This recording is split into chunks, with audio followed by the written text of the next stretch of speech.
34장 1절에서 12절까지 말씀입니다. 구약 성경 318쪽입니다. 신명기 34장 1절에서 12절까지. 초등부, 중고등부는 성경책을 가지고 와서 책을 찾고 있죠. 대학부도 그렇게 하죠. 성경책 꼭 가지고 오십시오. 신명기 34장 1절에서 12절까지 한 절씩 교독을 하겠습니다.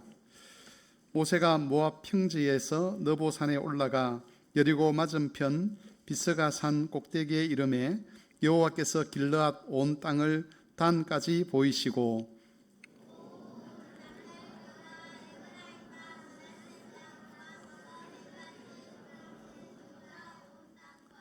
네겝과 종려나무의 성읍 여리고 골짜기 평지를 소알까지 보이시고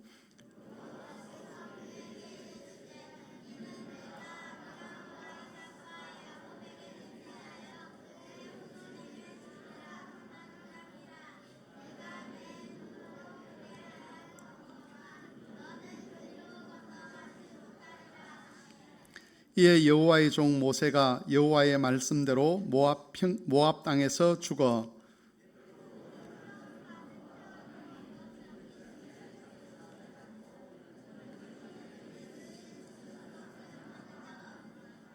모세가 죽을 때에 나이 120세였으나 그의 눈이 흐리지 아니하였고 기력이 쇠하지 아니하였더라.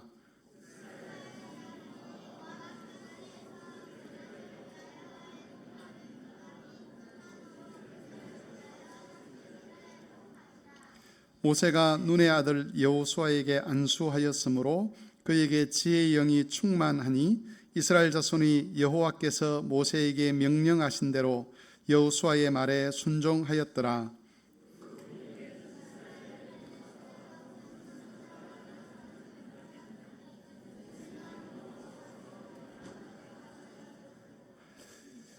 여호와께서 그를 애굽 땅에 보내사 바로와 그의 모든 신하와 그의 온 땅의 모든 이적과 기사와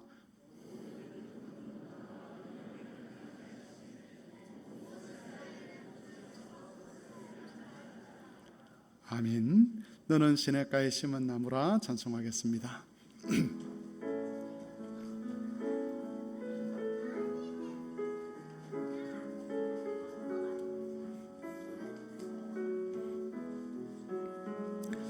너는 시냇가에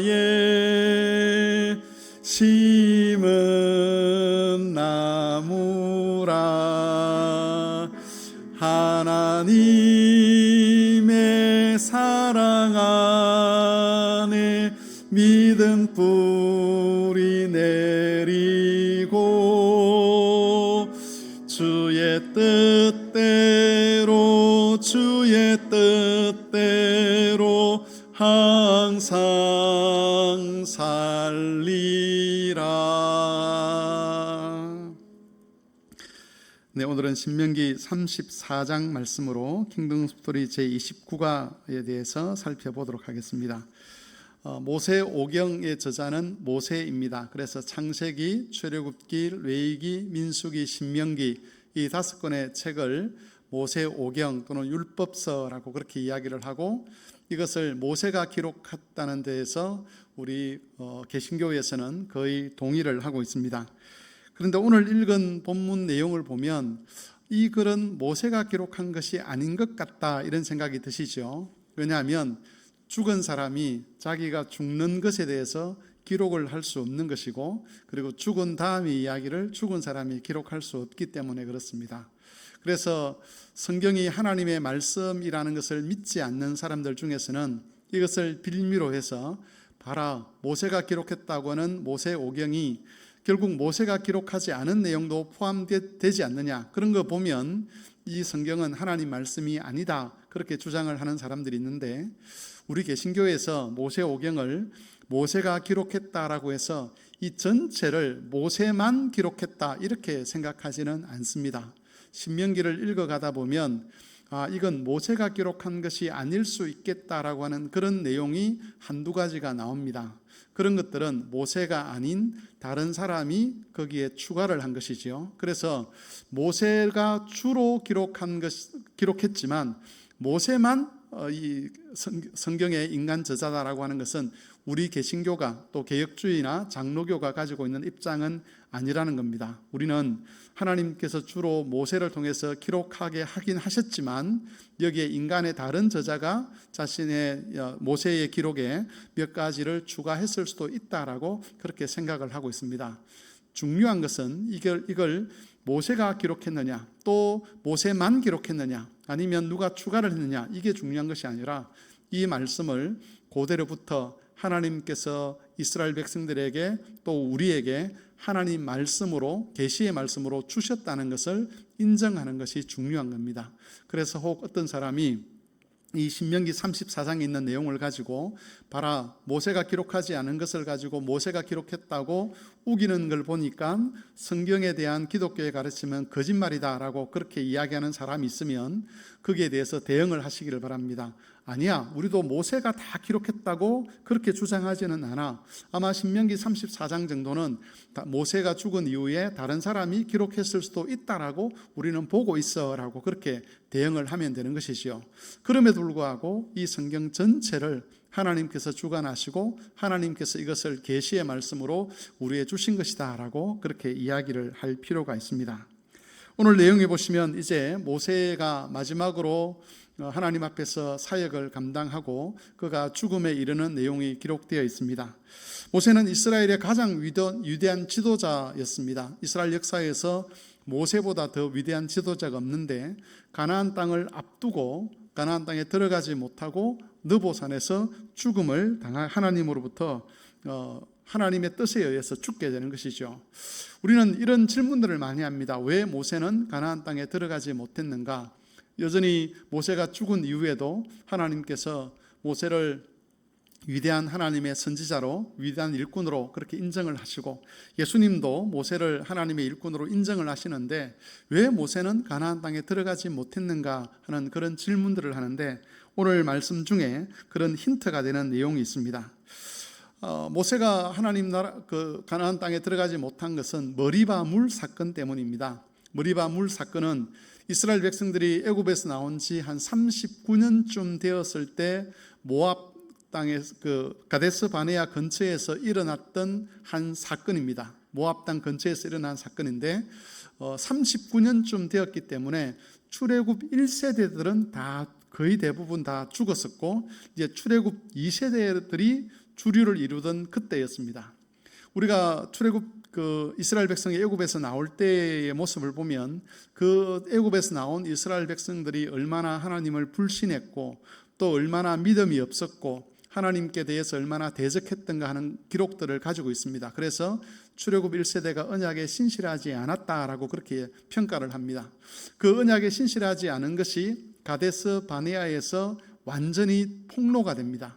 하나님께서 가나안 땅에 들어가라, 이제 나아가서 땅을 차지하라고 했는데 하나님 안악자손 때문에 못 갑니다. 하나님 높은 성벽 때문에 못 갑니다. 우리는 하나님의 약속을 믿지 못하겠습니다라고 하고 반역 사건을 일으킵니다. 그것을 가데스 바네아 반역 사건이다 그렇게 이야기를 하죠. 그 반역 사건 이후에 하나님께서 이스라엘 백성을 광야에서 방황을 하게 하십니다. 거의 40년 동안 방황을 하게 하면서 이 출애굽 1세대들이 다 죽어야만 너희들이 가나안 땅에 들어갈 수 있다라고 그렇게 말씀을 하시죠. 머리바 물 사건이 일어난 것은 바로 그 시점입니다. 거의 대부분의 출애굽 1세대들, 불신 세대들이 다 죽고 난 다음에 이제 출애굽 2세대, 가나안 땅에 들어가야 될 그 세대들 사이에서 일어났던 일입니다. 머리바라고 하는 곳에 이르렀는데 물이 없음으로 인해서 이 출애굽 2세대들이 하나님께 불평을 합니다. 원망을 합니다. 출애굽 1세대들이 했던 것과 똑같은 방식으로 하나님께 원망하고 불평하고 모세와 아론을 대적합니다. 그럼에도 불구하고 하나님께서는 모세와 아론을 향해서 그들에게 물을 주어라라고 그렇게 말씀을 하시죠. 그런데 모세가 여기서 이제 하나님 앞에서 잘못된 생각을 하게 됩니다. 하나님께서 뭐라고 책망하시느냐 하면 너희가 이 사건에서 나를 믿지 못하고 내 거룩을 드러내지 못했다 그렇게 이야기하는 것이죠. 무슨 뜻이냐면 하나님께서 이스라엘 백성들에게 물을 주고 그들을 설득하고 그들을 다일러서 그들에게 믿음을 주어서 가나안 땅에 들어가도록 모세를 세우셨습니다. 그런데 모세가 볼 때는 절망이 되는 거죠. 그 부모 세대들이 하나님 앞에서 그렇게 불신을 드러내고 하나님께서 이적과 기적을 행하셨음에도 불구하고 하나님을 믿지 못하고 가데스 바네아에서 결국 반역 사건을 일으킨 이후에 이 이스라엘 백성들로 하여금 하나님을 의지하도록 하기 위해서 38년, 39년 동안 광야를 방황하며 훈련을 했습니다. 하나님을 신뢰하도록. 그래서 이제 출애굽 1세대가 다 죽고 출애굽 2세대가 이제 믿음을 따라서 가나안 땅에 들어가야 되는데 그 2세대의 수준이, 믿음의 수준이 어떠한가가 머리바에서 나타난 겁니다. 출애굽 1세대와는, 부모 세대와는 다를 거라고 생각했는데 38년이 지났는데 사람들은 달라졌는데 영적인 상황은 아무것도 달라진 게 없다는 것이죠. 어려움이 닥치니까 하나님을 원망하고 불평하고 모세를 대적하고, 그래서 모세가 볼 때 이 백성은 소망이 없는 백성이다 라고 하는 그런 마음에 그런 생각이 든 겁니다. 하나님께서는 이 백성들을 여전히 하나님 백성이라고 이야기를 하고 이들에게 가나안 땅을 주겠다라고 했지만 모세가 볼 때 이들은 소망 없는 백성, 이들에게는 하나님의 은혜가 필요 없는 백성이다라고 하는 그런 강한 불신들이 생기게 된 겁니다. 그래서 그 마음이 이 물을 이스라엘 백성들에게 주는 과정 속에서 나타냈는데 하나님께서는 물을 바위에게 명해서 물이 나도록 하라 그렇게 명령을 하셨는데 모세는 분노하면서 바위를 치고 그러면서 내가 너희에게 물을 내랴라고 이야기를 하는데 그 말은 물을 주고 싶지 않다는 것이죠. 하나님의 뜻과는 반대되는 이야기를 하는 겁니다. 물을 단순히 냈느냐 내지 않느냐, 바위를 쳤느냐 치지 않았느냐, 또 화를 내었느냐 내지 않느냐 이 문제가 아니라 모세의 마음에는 하나님이 이스라엘 백성들에게 가진 마음과 다른 마음이 있었다는 겁니다. 하나님은 이런 악한 자라 할지라도, 이렇게 믿음이 없고 불평하는 자라 할지라도 그들을 하나님 백성으로 인정하시고 그들에게 가나안 땅을 주시겠다고 했는데 모세는 그런 하나님의 대리자로 서 있으면서도 그런 하나님의 거룩함, 그런 하나님의 은혜, 그런 하나님의 자비를 이스라엘 백성들에게 나타내지 못했다는 겁니다. 너희는 소망이 없다. 너희는 안 되는 백성이다. 너희에게는 도무지 하나님의 은혜가 필요 없는 백성이다라고 모세가 스스로 규정하고 그 불신을 이스라엘 백성들에게 나타낸 겁니다. 이걸 오늘날식으로 좀 이야기를 하면 한 목사가 교회에서 오랫동안 신실하게 목회를 했습니다. 세대가 바뀌고 하면서 이렇게 되면 좀 더 신실할까, 저렇게 되면 신실할까, 신실하게 목회를 하고 한 38년이 지났습니다. 40년이 지났습니다. 그런데 40년 전에 목회할 때나 40년이 지나고 나서 목회가 끝나는 시점이나 달라진 게 아무것도 없다라고 느껴질 때에 그 마음에 어떤 생각이 들겠죠. 이 교회는 소망이 없다. 이 교회는 안 되는 교회다 라는 생각이 드는데 바로 그 생각, 그게 하나님의 영광을, 하나님의 거룩을 드러내지 못하는 생각이라는 겁니다. 아무리 목사가 볼 때 절망적인 상황이라 할지라도 하나님께서 교회에 대한 기대나 교회에 대한 소망을 거두는 법이 없다는 것이죠. 모세는 절망했지만 하나님은 이스라엘 백성들에게 절망하지 않으셨습니다. 사실 이스라엘 백성의 상황만 보면 늘 절망이었죠. 그런데 언약 안에서 하나님은 이스라엘 백성들에게 늘 소망을 품고 계셨고 그들에게 은혜 베풀 준비를 늘 하고 계셨고, 아니 늘 은혜를 베풀어 오셨습니다. 그런데 하나님의 대리자 역할을 했던 이 모세가 그 이스라엘 백성들이 그 악함을 보고 그 변하지 않는 것을 보고 인간적인 절망을 하게 된 것이죠. 이 백성은 안 되는 백성이다. 이 백성은 도무지 하나님의 은혜가 소용이 없는 백성이다라고 그렇게 인간적인 절망을 했는데 하나님의 대리자로서 하나님을 믿지 못한 겁니다. 하나님을 믿지 못했다는 게 무슨 뜻입니까? 하나님께서 이 사람들을 하나님 백성으로 인정하고 가나안 땅에 들어가도록 하시겠다, 가나안 땅을 차지하도록 하겠다, 내 백성으로 삼겠다라고 했는데 모세가 그 하나님 말씀이 불가능할 거라고 본 겁니다. 왜? 너무 악하기 때문에, 너무 하나님 앞에서 강포하기 때문에. 그래서 바로 그 이스라엘의 강포함 때문에 모세가 하나님의 약속을 믿지 못했는데, 가나안 땅은 누가 들어가는 곳이냐 하면 믿어야만 들어갈 수 있는 땅입니다. 하나님의 모든 복은 믿는 자에게 주시는 복이거든요. 그런데 모세가 특별히 이스라엘의 지도자로서 가장 중요한 순간에 믿음을 드러내지 못했기 때문에, 하나님의 거룩도 드러내지 못하고 하나님의 은혜도 드러내지 못했기 때문에 못 들어가게 된 겁니다. 이건 모세가 악하다, 모세가 이스라엘 백성들보다 더 영적으로 형편없는 사람이다, 이런 의미가 아니라 가나안 땅을 어떻게 얻는가를 모세가 보여줘야 되는데, 지도자의 위치에 있으면서 그걸 드러내지 못했기 때문에, 그걸 보여주지 못했기 때문에 모세는 그 땅에 들어가지 못하고 이 모압 땅에서 죽게 된 것입니다. 이것을 통해서 하나님께서 자기 백성에게 강조하시는 것이 있죠. 알려주시는 것이 있습니다. 그건 뭐냐면 하나님의 약속을 믿어야 한다는 겁니다. 하나님께서 말씀하신 것은 그대로 될 것이라는 믿음을 가지고 살아가야 한다는 겁니다. 그래야만 하나님의 언약의 복을 누릴 수가 있는 것이죠. 우리에게는 가나안 땅에 대한 약속은 없습니다. 그죠? 어떤 약속이 우리에게 있죠? 예수를 믿는 자에게는 구원을 주시겠다, 영생을 주시겠다는 약속이 있습니다. 그리고 예수님을 다시 보내시겠다는 약속이 있습니다. 재림에 대한 약속이 있는 것이죠. 이 땅을 살아가다 보면 그런 약속에 대한 믿음을 계속 붙들고 사는 게 쉽지 않습니다. 모든 세상의 사람들이 예수님의 재림에 대해서 인정하지 않죠. 하나님이 계시다는 것도 인정하지 않습니다.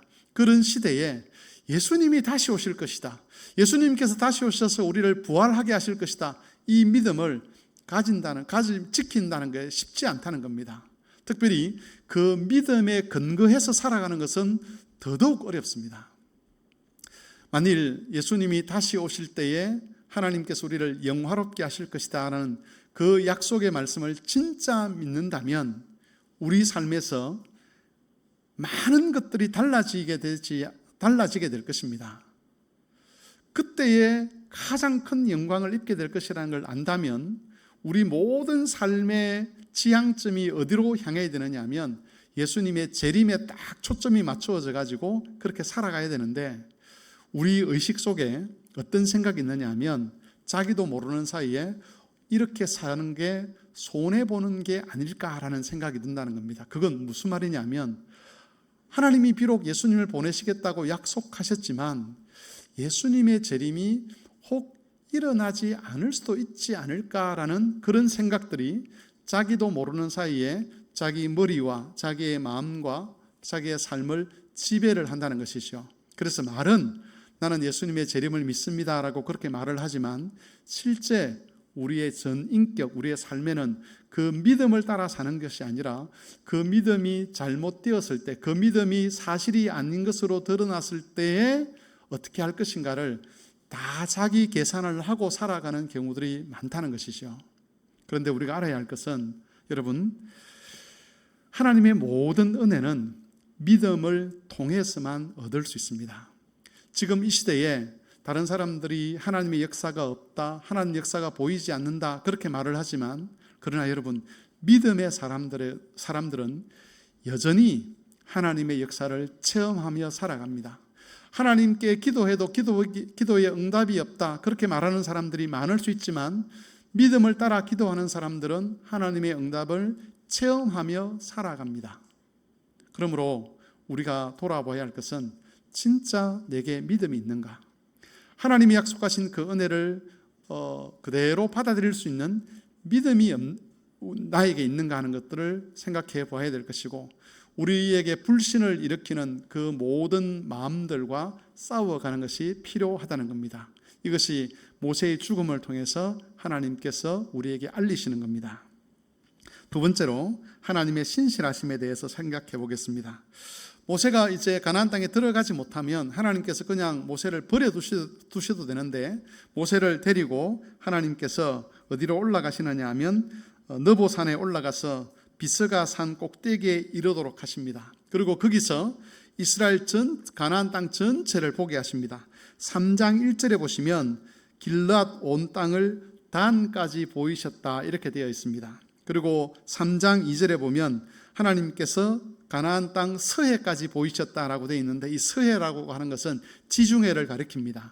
지금 모세가 서 있는 그 느보산, 비스가 산에서 단까지는 약 한 150km에서 200km쯤 되는 거리입니다. 위치를 어디에 재느냐에 따라서 한 차이가 나지만 한 150에서 20km, 그리고 이 비스가산에서 지중해까지는 80에서 한 100km쯤 됩니다. 그러면 여러분, 아무리 날이 밝고 좋아도 한 80km 이상 되는 거리를 우리가 볼 수는 없지요. 아무리 높은 산에 올라가도, 그죠? 사람의 눈으로 확인할 수 있는 가시거리가 100km까지는 볼 수가 없습니다. 그런데 오늘 본문에서는 하나님께서 모세에게 이것을 다 보이셨다, 그렇게 말씀하고 있습니다. 그것은 모세에게 특별한 안목을 주셔서 하나님께서 특별한 방법으로 그걸 다 보게 하신 것이죠. 하나님이 이스라엘 백성들에게 주실 가나안 땅 전체를 다 보게 하셨습니다. 그렇다면 이런 질문이 떠오릅니다. 왜 하나님은 모세에게 이것을 보게 하셨을까? 여기는 모세를 향한 하나님의 위로가 담겨 있습니다. 모세는 하나님의 부름을 받아서 40년 전에 애굽 땅에서 이스라엘 백성들을 지금 모압 땅까지 인도해 내었습니다. 그 기간 동안 모세가 이스라엘 백성들에게 절망하기도 하고 또 이스라엘 백성들로부터 공격을 받기도 하고 그런 많은 어려운 시간들을 보냈습니다. 그럼에도 불구하고 한번 실수를 하긴 했지만 하나님의 약속을 믿고 그 백성들을 이끌어 왔습니다. 때로는 백성들의 그 악한 것 때문에 하나님 앞에 중보자가 되어서 그들을 위해 중보하기도 하고, 그러면서 이 백성, 그 참 말 안 듣는 백성, 믿음 없는 백성들을 광야 생활을 통해서 모압까지 데리고 왔는데, 하나님께서 그 모세의 수고가 절대로 헛되지 않다는 것을 가나안 땅을 보여주심으로써 확인시켜 주시는 것이죠.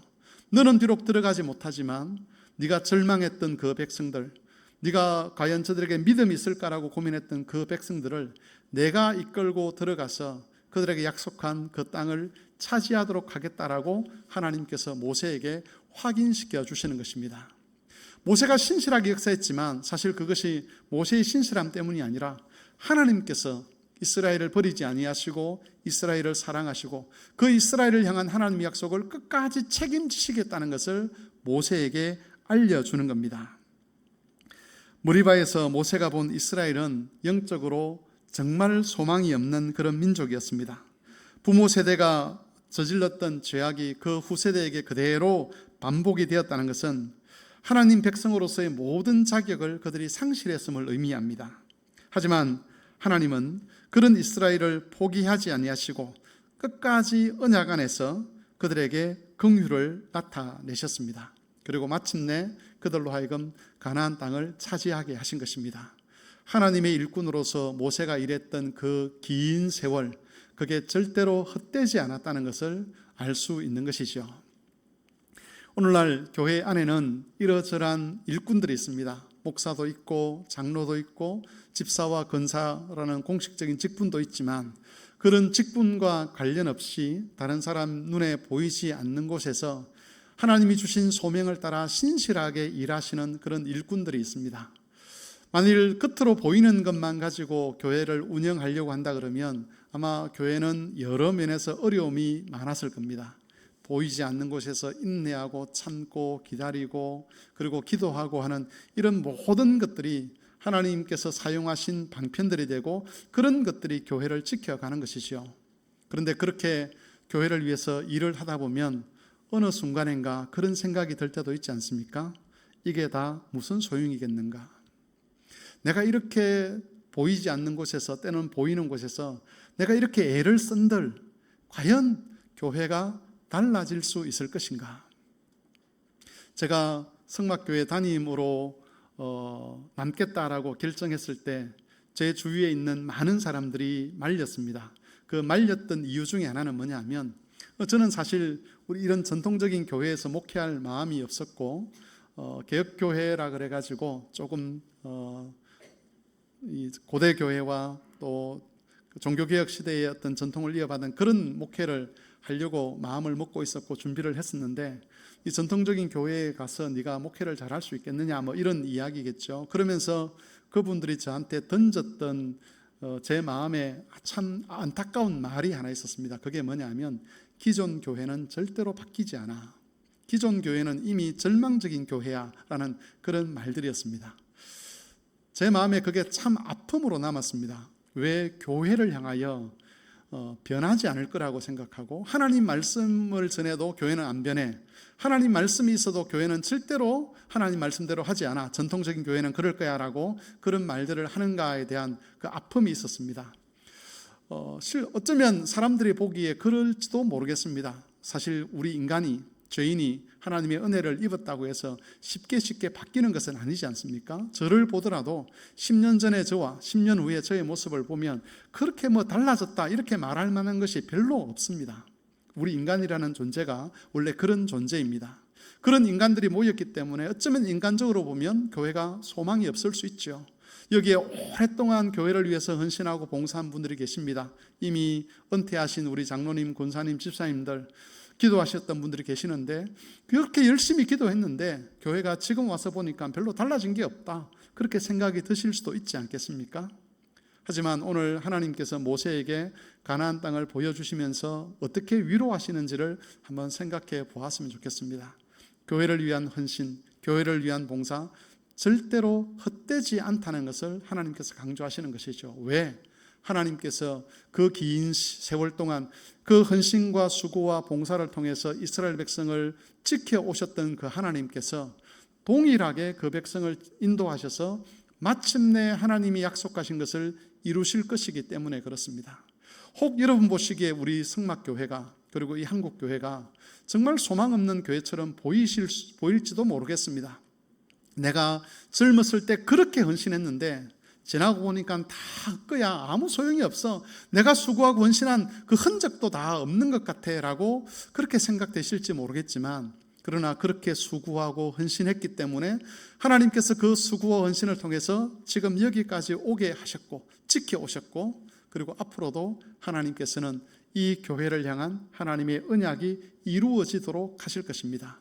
그래서 혹 지금까지 수고하신 것에 대해서 밖으로 또는 다른 방식으로 보상받지 못하고 그 수고의 열매가 없는 것 때문에 절망하는 분들이 계신다면, 그 절망 대신에 하나님께서 하신 그 약속, 하나님의 신실하심을 다시 한번 생각해 보시기를 바랍니다.